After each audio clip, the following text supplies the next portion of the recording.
Joining us now is Mark Cuban, who is part of this commission or advisory group. And Mark, welcome to the program. It's great to have you with us.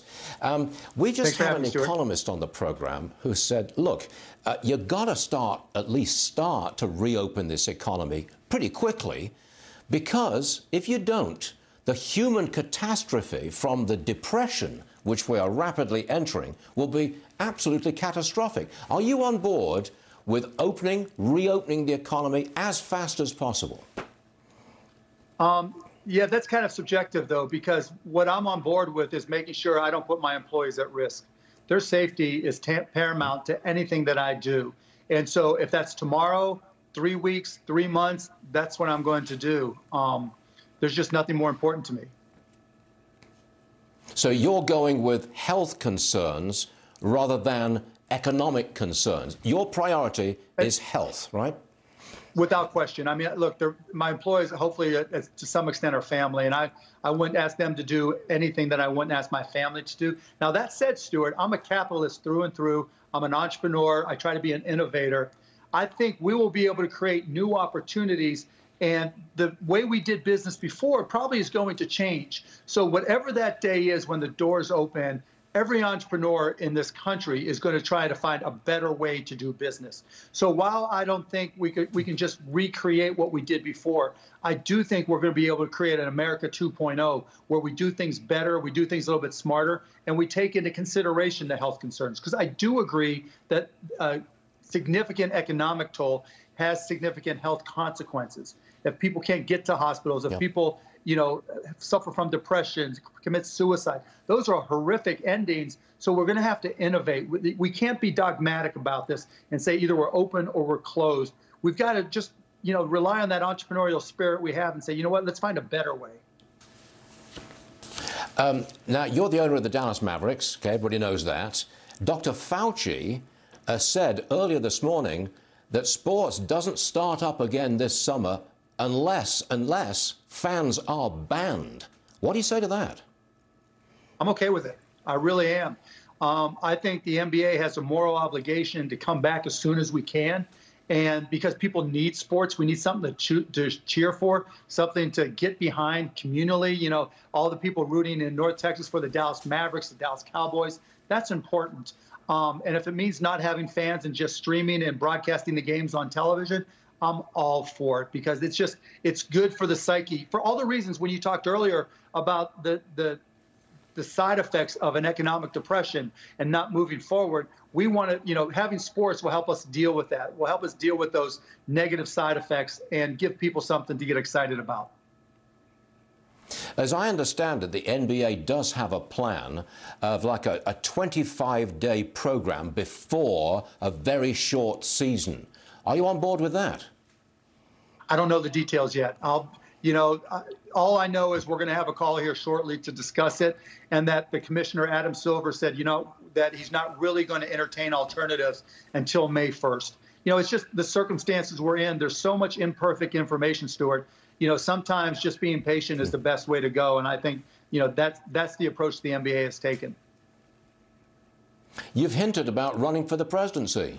You want to tell us more? Yeah, there's not a lot more to say. Right now, I'm supporting the president. I'm here to help him on his council. Whatever I can do as an American citizen, I'm all in.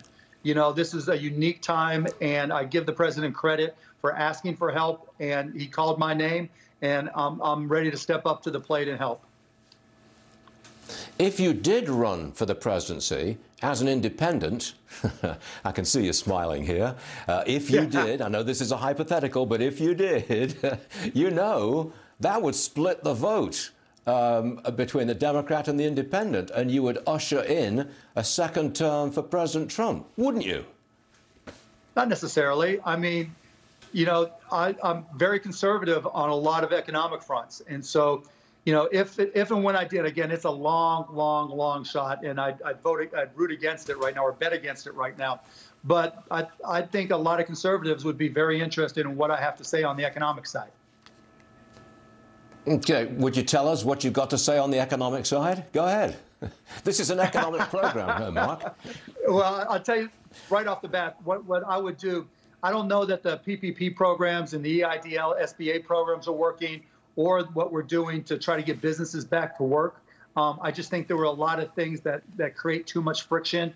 I'd work with the Fed and the Treasury and banks to install an overdraft protection program, and that allowed small businesses and medium-sized businesses in particular to continue business as usual. So rather than having to apply for a loan, then potentially have the banks go through their approval process, and then have the Treasury have to fund the banks after the fact, by just allowing small businesses to continue to write checks, knowing they're not going to bounce for selected categories, knowing that banks already have fraud administration programs in place and money laundering programs in place, I think we could do a friction-free approach once we to keeping the economy open. And I think that would be a huge step forward. I think we have to start talking about robotics taxes, because when we get back to work, if we're really going to bring manufacturing back here, we can't try to recreate the manufacturing of the past where we put everybody in the assembly line and pretend that there's going to be a lot of manufacturing jobs. We have to invest as a country in robotics, because that's the way we're going to be able to bring manufacturing over here and beat the pants off the Chinese at what they do best, which is low-cost manufacturing.